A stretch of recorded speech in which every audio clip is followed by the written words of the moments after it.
Un zeste d'info, mode de vie. Direction la Normandie dans un zeste d'info, Julien Frenois s'est rendu à Woolly Park et a testé pour vous une nuit dans une tente perchée dans les arbres. Aussi surprenant que ça puisse paraître, je m'apprête à rejoindre ma chambre. Dans la forêt perchée à minimum 2 mètres du sol, je m'apprête à passer la nuit dans une tente suspendue en Haute-Normandie et en pleine forêt. Ça y est, le baudrier est mis, maintenant il ne me reste plus qu'à choisir ma tente et je vais pouvoir aller m'installer.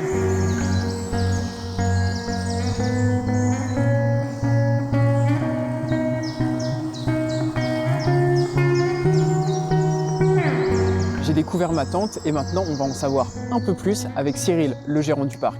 Le principe, un câble est tendu sur 1 ou 2 arbres et la tente vient donc s'accrocher sur ce câble, donc elle est réellement suspendue et elle a toute latitude pour bouger.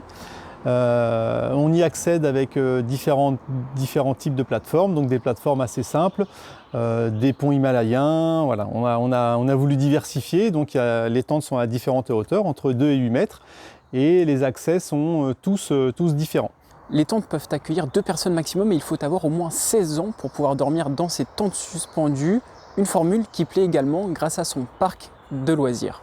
On a divers parcours accrobranche ici, donc c'est vrai que les gens, même s'ils ne viennent pas au départ pour le parcours accrobranche, s'ils viennent plutôt pour dormir, voyant le parc, généralement profitent également de nos parcours accrobranche qui vont du plus simple, donc le vert, le pivert, jusqu'au plus compliqué, le noir, le rafiki.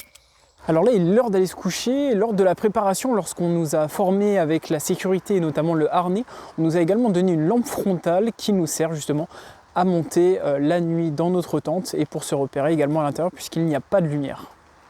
Je vais passer une très bonne nuit, je vous souhaite de même et je vous dis à demain matin. C'est l'heure du bilan après cette nuit en tente suspendue. Eh bien écoutez, c'est une expérience vraiment superbe. Dès que l'on bouge à droite ou à gauche, on est bercé, on est ballotté. Ensuite, entendre le bruit des oiseaux pour se réveiller dans un cadre naturel, j'ai envie de vous dire, il y a pire. Maintenant, direction le petit déjeuner sur la terrasse, toujours avec la forêt en point de vue, pour passer une très bonne journée. On espère que le petit déjeuner était bon pour Julien et vous pouvez retrouver cette chronique comme d'habitude en podcast audio et vidéo sur notre site et notre application Radio Sensation. Un zeste d'info sur Sensation.